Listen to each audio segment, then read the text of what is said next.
here's a use case that I get often. On the opportunity, sales leaders would often want to know how long it takes for a sales rep to go from one stage to another. So in this case, we have the qualification stage and the needs analysis stage. Now, of course, your opportunity stages will differ and reflect what your organization does. And it could be from stage 1 to closed won or closed lost. But in this case, what we're going to look at is qualifications, how long it takes an opportunity to go from qualification stage to needs analysis. Now, of course, when we're updating the opportunity stages, somebody can come here manually and put in today's date. However, what we want to do is automate that process. So for that, we'll use a record triggered flow. So you're going to simply go into the gear icon, go to setup. You're going to look for flows. And you're going to click on new flow. Start from scratch. And you're going to look at a record trigger flow. We're going to go here. Because it's an opportunity, we're going to look for the opportunity object. And we're going to click on anytime an opportunity is created or updated. Now we're not going to put a condition here because we want to make a decision as to when to stamp which fields. But what I mean by that is if I go back to my opportunity here, we have two different fields.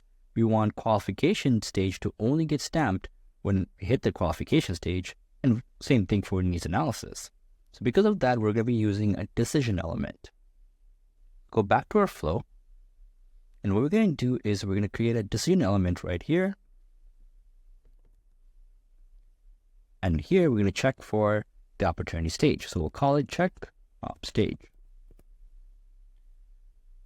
And in this, on the first outcome, we're going to look at the qualification stage.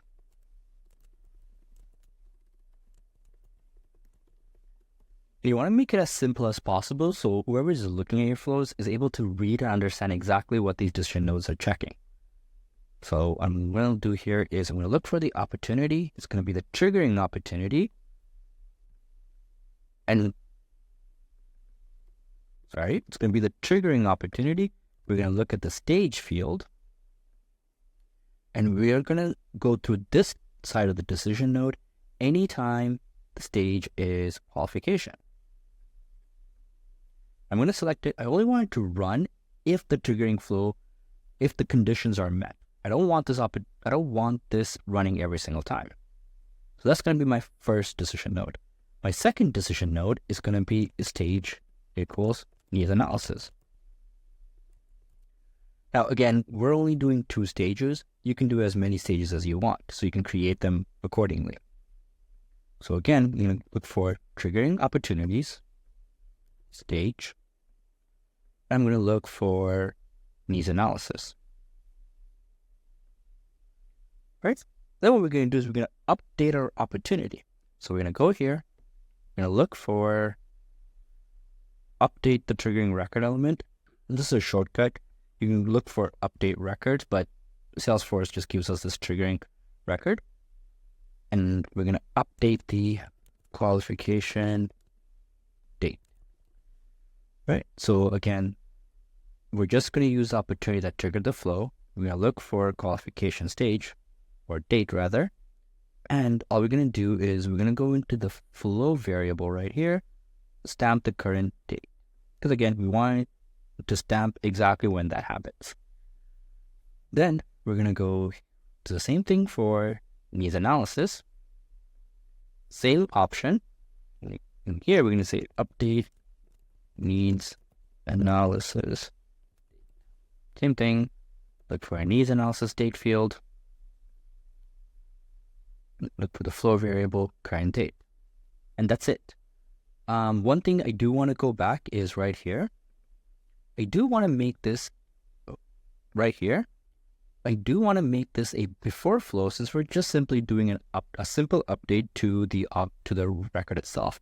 In the description below, I do have a link that shows when to use before versus after flow. And when you read that, you'll understand why I'm using a before flow here. So I'm going to go ahead and just select the before flow. I'm going to save this and give it a name. Now, I like to start the naming convention with the object name and exactly what it does. Each organization do their own thing. Okay, so that's going to be our flow. Give it a description. I'm not going to. I'm going to simply go ahead and activate this. All right, now our flow is done. So if I go back to my opportunity, I'm just going to click the refresh button, and I can simply go ahead and click on needs analysis. So you'll see that the field is empty, and I'll mark it as needs analysis. And then of course I can mark this as qualification. And as you can see, the to date fields are getting stamped.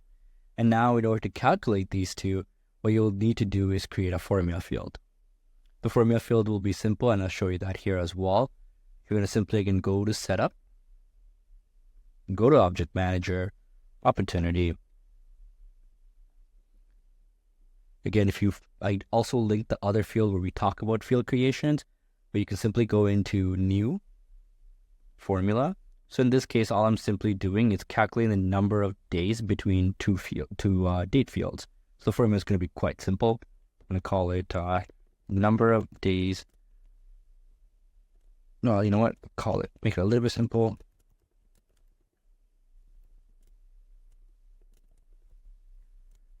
I'll call it needs analysis because I know the label character is only 80 characters, so I'll just keep it like that. I'm going to be doing a number in this case, and we don't want decimals, so we'll just go here.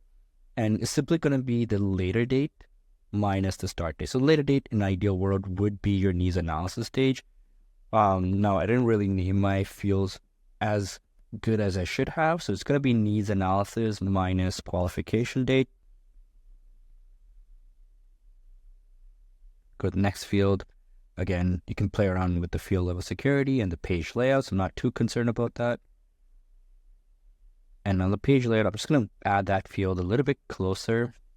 So here's my field. I'm just going to add it right here. I'm just going to make this section visible so that it looks a bit cleaner when we're looking at this. So save this, go back to my opportunity one more time. And as you can see, the field is right here. Of course, the same date, so the calculation limit is 0. If you really want to test it, you can move this up a couple of days. So let's go back maybe to the 20th.